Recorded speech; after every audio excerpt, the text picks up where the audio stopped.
Chapitre 2 Magellan aux Indes. Les premiers vaisseaux qui quittèrent Lisbonne en descendant le Tage pour s'élancer vers l'inconnu avaient servi à la découverte de territoires. Les seconds ne cherchaient qu'à commercer paisiblement avec les nouveaux pays. La troisième flotte, par contre, est déjà équipée militairement. C'est ainsi que le 25 mars 1505 marque le début d'une ère de colonisation, dont l'activité se déroulera invariablement en 3 temps. Le même processus se répétera pendant des siècles. On construit d'abord une factorerie, puis une forteresse, soi-disant pour la protéger. En premier lieu, on se livre à de pacifiques échanges avec les souverains indigènes.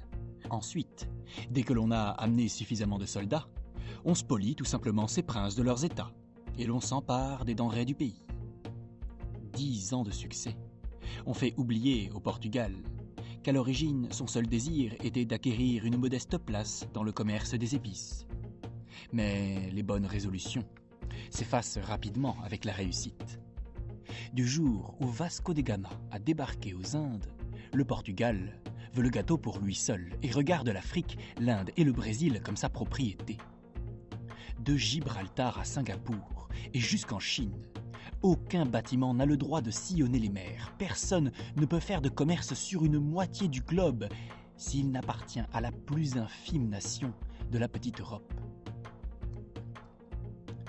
C'est pourquoi un spectacle magnifique se déroule en cette journée du 25 mars 1505, où la première flotte de guerre portugaise quitte Lisbonne pour conquérir un nouvel empire.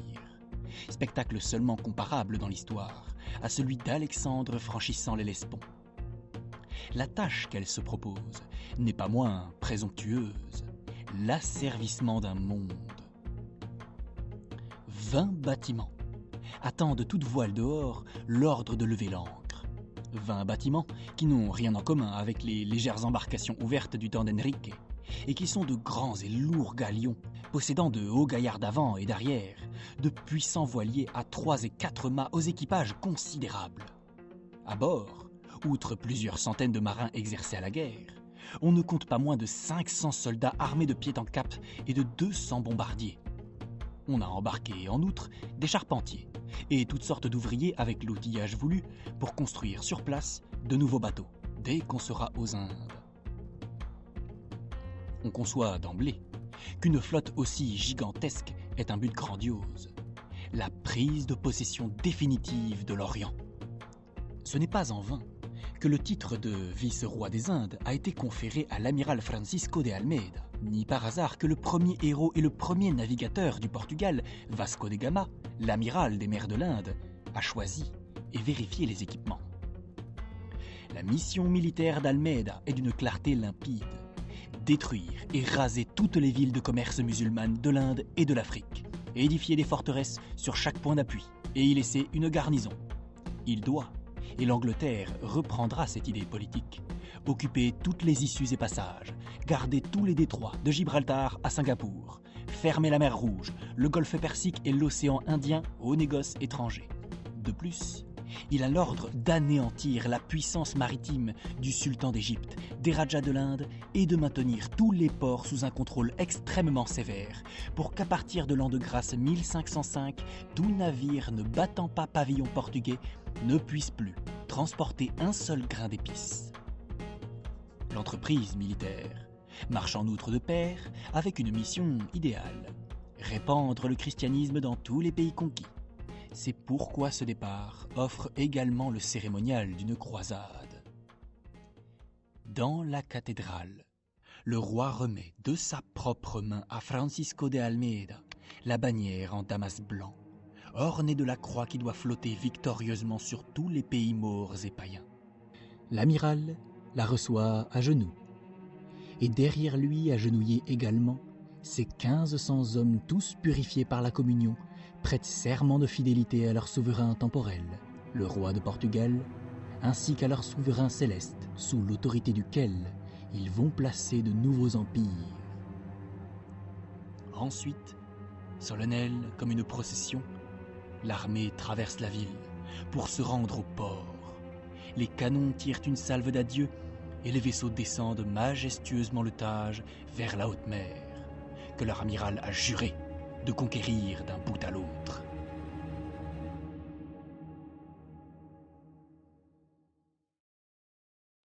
Parmi les 1500 soldats qui se sont agenouillés, le front incliné devant l'autel, et ont levé la main pour prêter le serment de fidélité, se trouve un jeune homme de 24 ans, au nom encore obscur, Fernão de Magalhães. Tout ce qu'on connaît de ses origines, c'est qu'il est né en 1480, mais le lieu de sa naissance est déjà l'objet de contestations. De récentes recherches ont démontré que l'affirmation selon laquelle il serait né à Sabrosa, dans la province de Trás-los-Montes, est inexacte. En effet, le prétendu testament d'où l'on avait tiré cette assertion a définitivement été reconnu comme apocryphe. Il semble beaucoup plus probable qu'il soit né à Oporto. On ne sait rien non plus de sa famille, sauf qu'elle devait être noble, mais n'appartenait sans doute qu'au 4e rang de la noblesse, aux Fidalgos de Cota de Armes. Toutefois, son extraction accordait à Magellan le droit de posséder ces armoiries et de les transmettre à ses héritiers, de même que celui d'aller à la cour. Il aurait servi dans son enfance, croit-on, comme page auprès de la reine Éléonore, ce qui nous prouve d'ailleurs nullement qu'il ait occupé ensuite une position importante au palais. Car lorsqu'il rentre dans la flotte, à l'âge de 24 ans, il n'est que simple sobresalente, un de ces soldats inconnus qui partent par milliers à la conquête de l'univers, dont une douzaine seulement reviennent, et dont un seul accapare l'immortelle gloire de leur commune prouesse.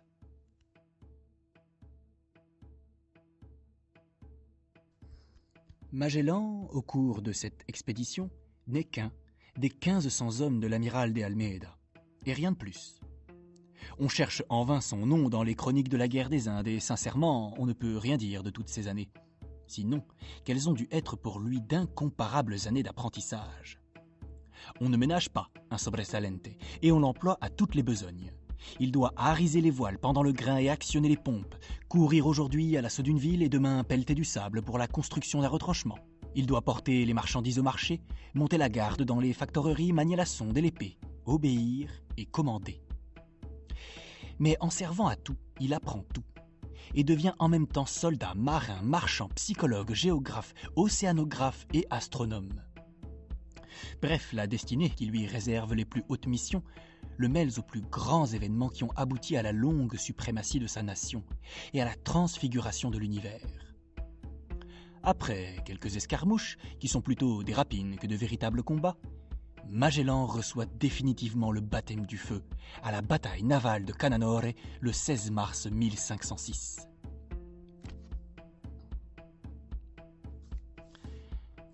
Cette bataille représente une heure décisive dans l'histoire des guerres coloniales portugaises.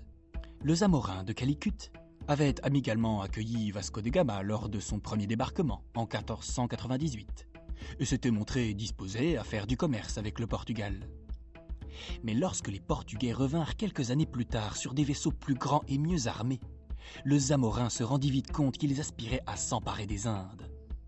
Les négociants indiens et musulmans voient avec frayeur l'intrusion de ce brochet vorace dans leur paisible vivier, car les étrangers se sont soudain emparés de toutes les mers. Aucun navire n'ose plus sortir des ports par crainte de ces pirates brutaux. Le commerce des épices s'arrête, les caravanes pour l'Égypte ne partent plus. On sent jusqu'au Rialto de Venise qu'une main violente et rude a rompu la chaîne. Le sultan d'Égypte, qui voit fondre ses revenus douaniers, essaie tout d'abord une menace pacifique. Il écrit au pape que si les Portugais continuent de faire la loi dans l'océan Indien, il détruira, par mesure de représailles, le Saint-Sépulcre à Jérusalem. Mais ni roi, ni pape, ni empereur n'ont plus aucune autorité devant la volonté impérialiste du Portugal. On ne peut refouler ses conquérants que par la violence. Il ne reste plus aux orientaux spoliés qu'à se rassembler et à les exterminer avant qu'ils se soient définitivement installés aux Indes. Le Zamorin de Calicut prépare l'attaque, secrètement soutenu par le sultan d'Égypte et sans doute aussi par les Vénitiens, qui lui envoient en sous-main, car l'or pèse plus lourd que le sang, des fondeurs de canons et des canonniers. La flotte chrétienne sera assaillie à l'improviste et anéantie d'un seul coup.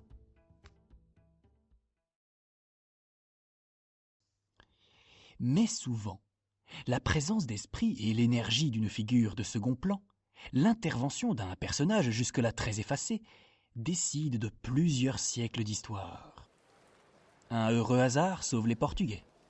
En ce temps-là, errait de par le monde un aventurier italien, sympathique par son courage et sa juvénilité, du nom de Lodovico Vartema. Ce n'était ni l'appât du gain, ni l'ambition qui avait poussé ce jeune homme à s'expatrier, mais un amour inné instinctif des voyages. D'esprit lourd et peu enclin à étudier dans les livres, dit-il de lui sans aucune fausse honte, il avait résolu, début de citation, de voir de ses propres yeux les différents pays de la terre, car les rapports d'un seul témoin oculaire ont plus de valeur que tous les racontars. C'est ainsi que l'intrépide Vartema réussit à s'introduire dans la Mecque, ville interdite aux infidèles. Il est le premier Européen à avoir accompli cet acte audacieux. Et le récit qu'il en a fait reste encore aujourd'hui la description type de la Casbah. Puis, après avoir parcouru 1000 dangers mortels, il gagne non seulement l'Inde, Sumatra et Bornéo, où Marco Polo l'avait précédé, mais, et ceci aura une influence définitive sur l'exploit de Magellan, il est aussi le premier Européen à avoir visité les mystérieuses îles des Épices. À son retour, qu'il effectue sous l'habit d'un prêtre musulman, il apprend à Calicut, de la bouche de deux renégats chrétiens, le coup de main que le Zamorin prépare contre les Portugais. Obéissant à un sentiment de solidarité chrétienne, il rejoint ceux-ci, au péril de sa vie, et par bonheur, son avertissement arrive à temps.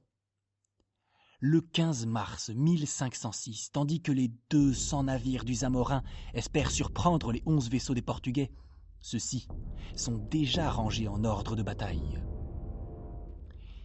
C'est le plus rude combat que le Portugal aura soutenu jusqu'ici. Et c'est avec 80 morts et 200 blessés, chiffre énorme pour ses premières guerres coloniales, que le Portugal paye une victoire qui lui assure définitivement la suprématie sur les côtes de l'Inde.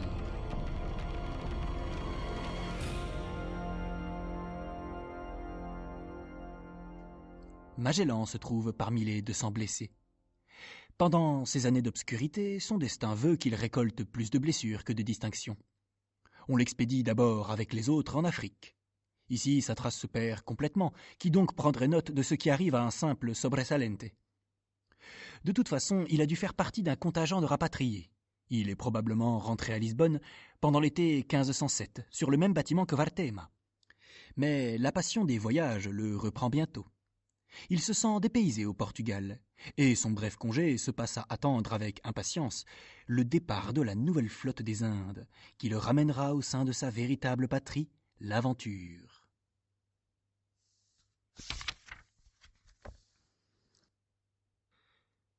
Cette nouvelle flotte, avec laquelle Magellan retourne aux Indes, a une mission particulière. Son illustre compagnon de bord, Lodovico Vartema, a sans doute renseigné la cour sur l'opulence de la ville de Malacca et lui a fourni des indications extrêmement précises sur les introuvables îles des Épices.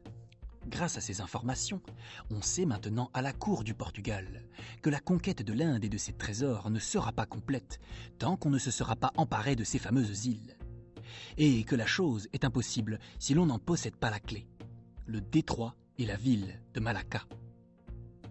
Cependant, au lieu d'envoyer immédiatement une flotte de guerre, on a recours à une ruse infaillible. On charge Lopez de Sequeira de s'approcher prudemment de Malacca, avec ses 4 vaisseaux, de reconnaître le terrain et de se présenter sous le masque rassurant d'un paisible marchand. Sans incident notable, la petite flotte atteint les Indes en avril 1509. Le voyage à Calicut, cette incomparable prouesse qui valut à Vasco de Gama les honneurs de l'histoire et de la poésie, est refait, moins de 10 ans après, par le premier capitaine venu de la marine portugaise. De Lisbonne à Mombasa, de Mombasa aux Indes, on connaît déjà tous les récifs, tous les havres. On n'a plus besoin de pilote, ni de maître de l'astrologie. Ce n'est que le 19 août, lorsque Sequeira, quittant le port de Cochin, poursuit sa route vers l'est, que les vaisseaux portugais naviguent dans des eaux inconnues. Après 3 semaines de traversée, le 11 septembre 1509, la petite flotte est en vue de Malacca. À distance déjà, on peut constater que le brave Varthema n'a pas menti ni exagéré quand il disait qu'il arborait dans ce port plus de navires qu'en aucun autre endroit du monde. Grands et petits bateaux, blancs et multicolores, jonques praos d'origine malaise, chinoise et siamoise, se pressent voile contre voile dans la rade immense. La Chersonèse d'or, le détroit de Malacca, doit à ces situations géographiques d'avoir été choisi pour être le grand marché de l'Orient. Tout vaisseau qui veut aller de l'Est à l'Ouest, du Nord au Sud, de l'Inde en Chine, des Moluques en Perse, est obligé de passer par ce Gibraltar oriental.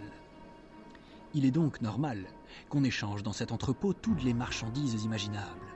Les clous de girofle des Moluques et les rubis de Ceylan, la porcelaine de Chine et l'ivoire du Siam, les cachemires du Bengale et le bois de santal de Timor, les lames damasquinées de l'Arabie, le poivre de Malabar et les esclaves de Bornéo. Toutes les races, toutes les couleurs et les langues se mêlent en une confusion babylonienne dans ce centre commercial qui compte, estime-t-on, avec quelques exagérations sans doute, 200 000 habitants. Et au centre duquel s'élèvent, au-dessus d'un amoncellement de cabanes, les silhouettes majestueuses d'un palais éclatant et d'une mosquée de pierre. Du haut de leur vaisseau, les Portugais contemplent avec étonnement la puissante cité. Ils regardent avec convoitise cette blanche perle d'Orient qui étincelle dans la lumière éblouissante du soleil et qui pourrait devenir le plus beau joyau de la couronne impériale du Portugal. De son côté, le prince malais et ses vizirs observent du palais avec surprise et inquiétude ces singuliers et redoutables navires. Les voilà donc, ces bandits incirconcis. Ces maudits ont fini par découvrir la route de Malacca.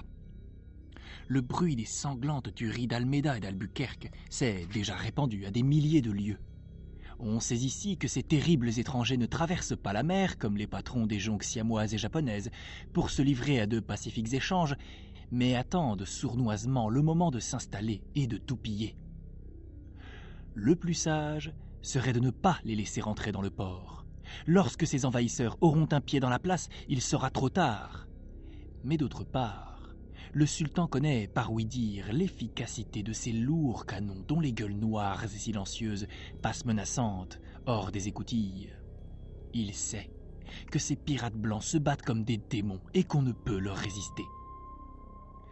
Mieux vaut donc opposer le mensonge au mensonge, la ruse à la ruse, et prévenir l'attaque de l'ennemi. Le sultan de Malacca reçoit les employés de Sequeira avec empressement. Il accepte leur présent avec des remerciements exagérés. « Soyez les bienvenus, leur dit-il. Faites ici tout le commerce qu'il vous plaira.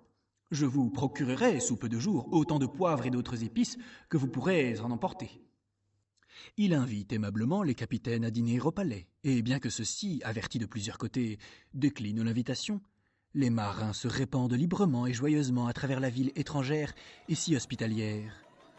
Quel plaisir de sentir enfin la terre ferme sous ses pieds, de pouvoir s'amuser avec des femmes faciles, de ne plus loger dans une cabine puante ni dans ces infects villages où des hommes bêtes entièrement nus vivent parmi les porcs et la volaille. Ils entrent bavarder dans les maisons de thé, font des emplettes sur les marchés, se régalent de poissons malaises fortement alcoolisés et de fruits crus. Jamais depuis leur départ de Lisbonne, ils n'ont rencontré un accueil aussi cordial, aussi généreux. À leur tour, les Malais, montés sur de petits canots rapides chargés de vivres, accostent par centaines les vaisseaux étrangers, grimpent comme des singes le long des cordages, admirent toutes ces choses étranges qu'ils n'ont jamais vues. Un commerce d'échange très actif prend naissance. Et c'est à regret que l'équipage apprend que le sultan a déjà rassemblé tout le chargement et a prié Sequeira d'envoyer à quai toutes ses chaloupes le lendemain, pour que la gigantesque cargaison puisse être chargée avant le coucher du soleil. Sequeira, ravi de s'être procuré aussi rapidement les précieuses denrées, dépêche effectivement à la côte les baleinières des 4 navires, avec un équipage nombreux. Quant à lui, trouvant ces tractations commerciales indignes d'un gentilhomme portugais, il reste à bord et joue aux échecs avec un camarade, ce qu'il y a de mieux à faire sur un bateau par une journée ennuyeuse et torride. Les 3 autres galions sommeillent paisiblement. Cependant, Garcia de Souza, le capitaine de la petite caravelle qui accompagne l'escadre, s'étonne de voir s'accroître sans cesse la foule des embarcations malaises autour des vaisseaux, et un nombre toujours plus grand de ces drôles à demi nus grimper aux agrès, sous prétexte de monter des marchandises à bord. Le soupçon lui vient tout à coup que ce trop aimable sultan leur a tendu un piège à la fois sur terre et sur mer.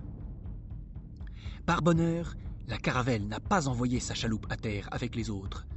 Souza ordonne à son homme de confiance de gagner en toute hâte le vaisseau amiral pour avertir le commandant. Son choix est bon. Cet homme de confiance est le sobresaliente Magellan. Ce dernier fait force de rame et trouve Sequeira tranquillement installé à sa partie. Mais à sa vive contrariété, plusieurs Malais, spectateurs en apparence, se tiennent derrière les deux joueurs, le Chris nu, passé dans la ceinture, à portée de la main. Ils murmurent un avertissement au capitaine. Celui-ci, pour ne pas éveiller la méfiance, a la présence d'esprit de ne pas interrompre le jeu, mais il commande à un matelot de prendre la garde dans la hune et ne lâche plus la poignée de son épée de toute la partie.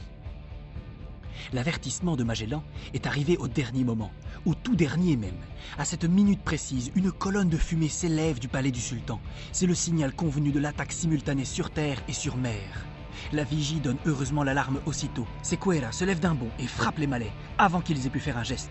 On sonne l'alerte. Les indigènes qui ont envahi le pont sont jetés par-dessus bord et c'est en vain que les praos chargés de guerriers se ruent maintenant de tous côtés à l'abordage, car Sequeira a eu le temps de lever l'ancre et peut se frayer un chemin à coups de boulet. L'attaque des navires a échoué grâce à la vigilance de Souza et à la promptitude de Magellan. Plus critique est la position des malheureux qui sont restés à terre, une poignée d'hommes désemparés, dispersés à travers les rues contre des milliers d'ennemis. La plupart d'entre eux sont massacrés et une partie est capturée. Et quelques-uns seulement parviennent à gagner le rivage, mais trop tard, les Malais se sont emparés des chaloupes et leur coupent la retraite. Les uns après les autres, les Portugais leur tombent entre les mains. Un seul, le plus brave d'entre eux, résiste encore. L'ami le plus cher, le frère d'armes de Magellan, Francisco Serrao. On l'entoure, il est blessé, il semble perdu. Mais déjà Magellan, accompagné d'un autre soldat, accourt sur une barque, exposant gravement sa vie pour son compagnon. À coups d'épée, il réussit à le tirer des griffes de ses adversaires, 10 fois supérieurs en nombre, puis l'entraîne dans son canot, l'arrachant ainsi à une mort certaine.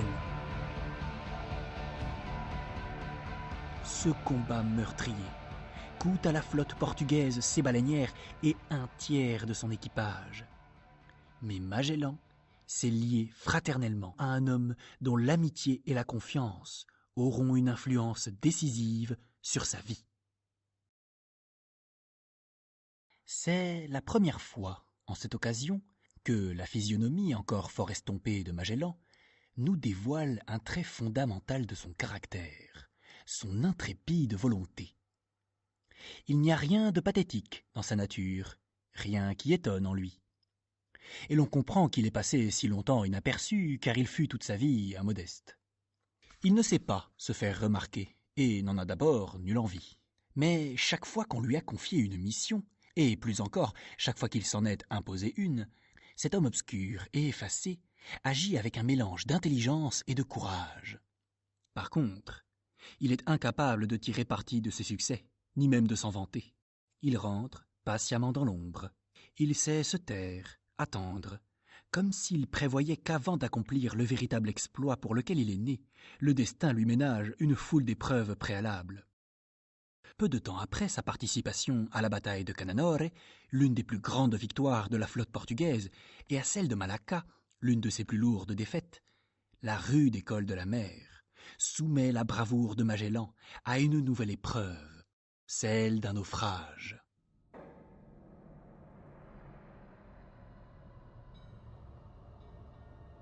Il a été chargé d'accompagner un de ces transports d'épices, qui rentre régulièrement avec la mousson, quand le galion donne sur un écueil appelé banc de Padoua. Personne ne manque à l'appel, mais le navire se brise contre le récif de corail, et comme l'équipage tout entier ne peut tenir dans les chaloupes, une partie des naufragés doit demeurer sur ce banc.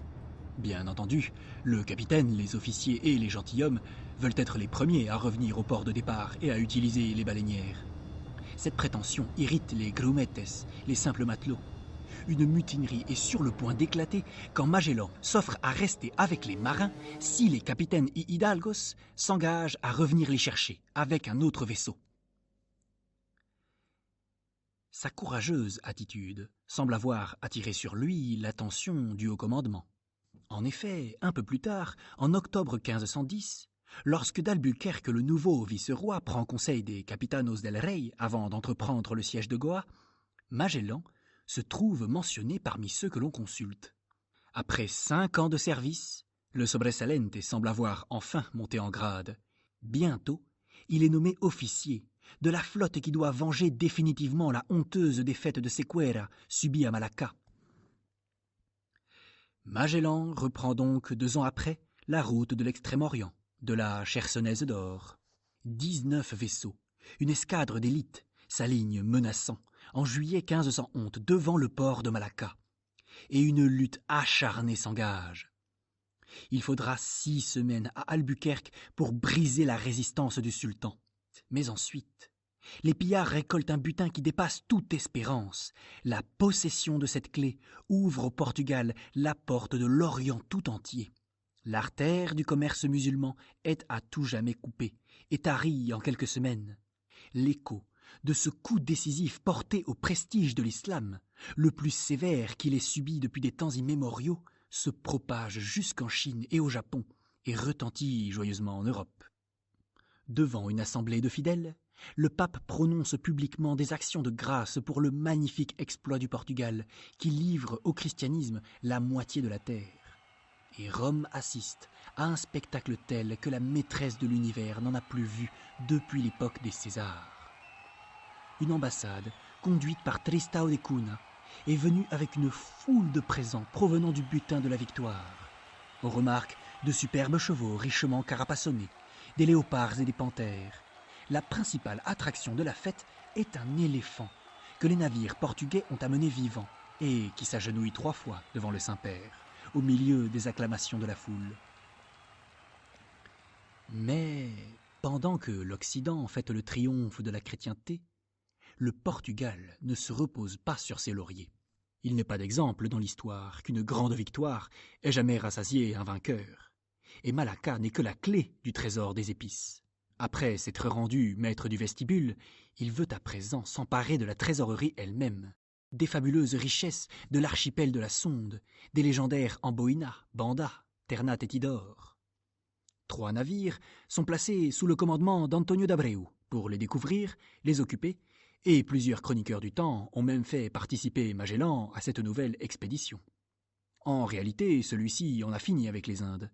Cela suffit, ordonne son destin. Tu en as assez fait, assez vu en Orient. Suis une nouvelle voie, la tienne.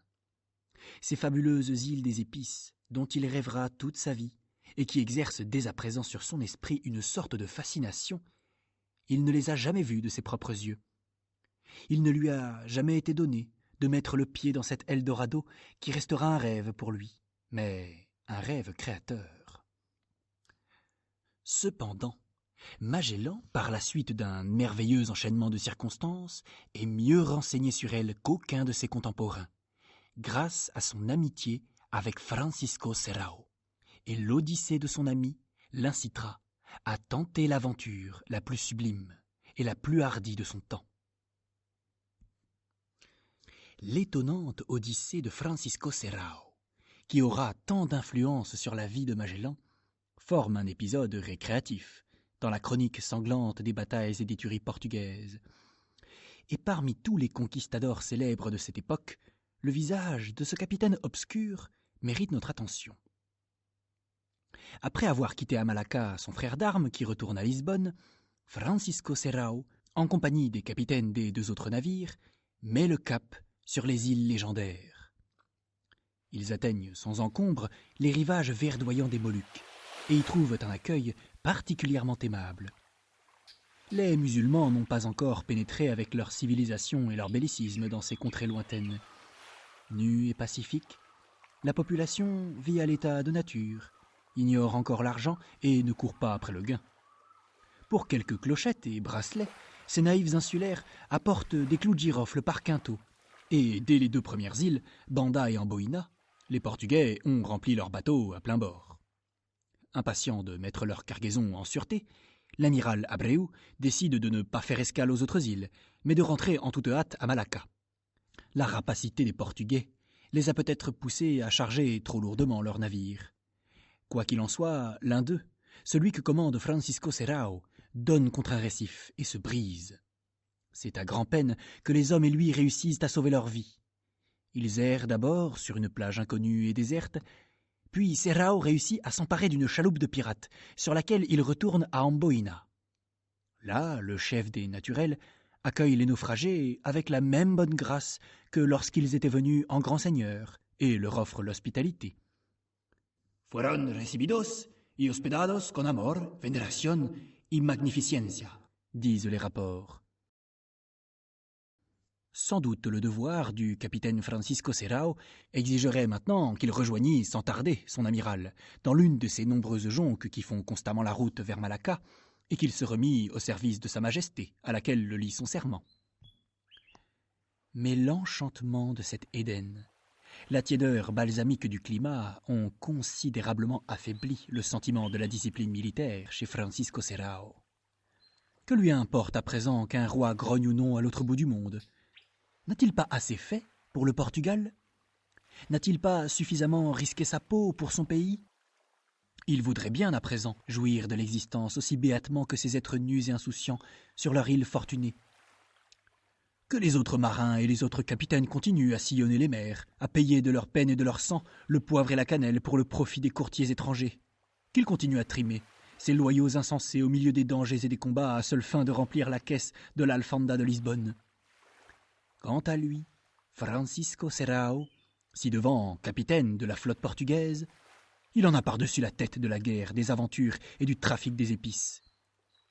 Il passe, sans emphase, du monde héroïque dans l'idyllique, et décide de mener l'existence toute primitive, idéalement oisive de cette aimable peuplade. La haute dignité de grand vizir que lui confère le roi de Ternate ne l'accable pas de travail.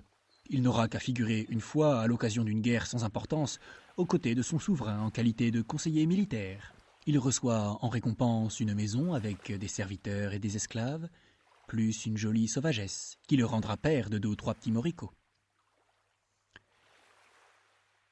Nouvel Ulysse, oublieux de sa patrie, Francisco Serrao demeurera fort longtemps dans les bras de sa Calypso à la peau bronzée, et nul ange de l'ambition ne pourra le chasser de ce paradis du doux farniente.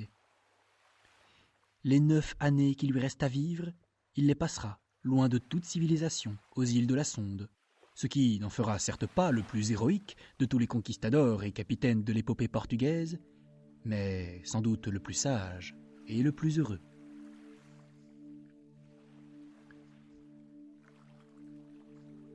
Il semble qu'à première vue, il n'y ait aucun lien entre la romanesque retraite de Francisco Serrao et la vie et l'œuvre de Magellan. En réalité, le renoncement épicurien du petit et obscur capitaine a exercé l'influence la plus décisive sur la destinée de celui-ci, et par contre-coup sur l'histoire de la découverte de la Terre. Car, malgré l'énorme distance qui les sépare, les 2 amis restent en rapport constant. Chaque fois que l'occasion se présente d'envoyer un message à Malacca à destination du Portugal, Serrao écrit à Magellan des lettres détaillées, dans lesquelles il vante la richesse et l'attrait de sa nouvelle patrie. « J'ai découvert ici un nouveau monde », ce sont ses propres paroles, « plus riche et plus grand que celui de Vasco de Gama. » Tout entier sous le charme des tropiques, il le presse de quitter l'ingrate Europe et le poste misérable qu'il occupe pour venir le rejoindre au plus vite.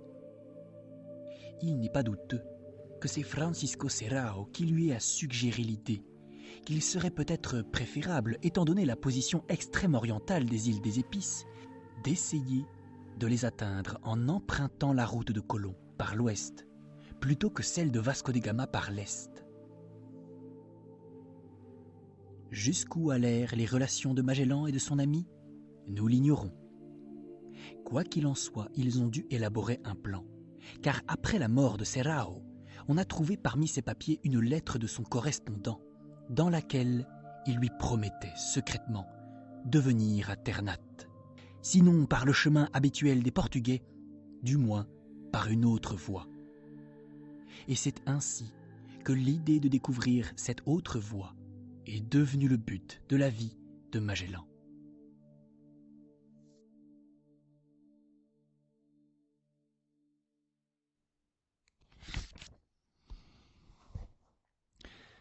Cette idée, plusieurs cicatrices sur son corps tanné et un esclave malais acheté à Malacca, voilà à peu près tout ce avec quoi Magellan regagne sa patrie, après 7 années de service aux Indes.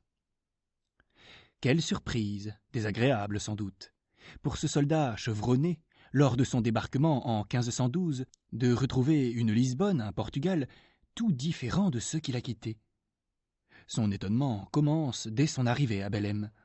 À la place de l'antique chapelle, l'on avait autrefois béni l'expédition de Vasco de Gama, s'élève une imposante et majestueuse cathédrale, premier signe extérieur de la grande richesse qui est venue avec les épices.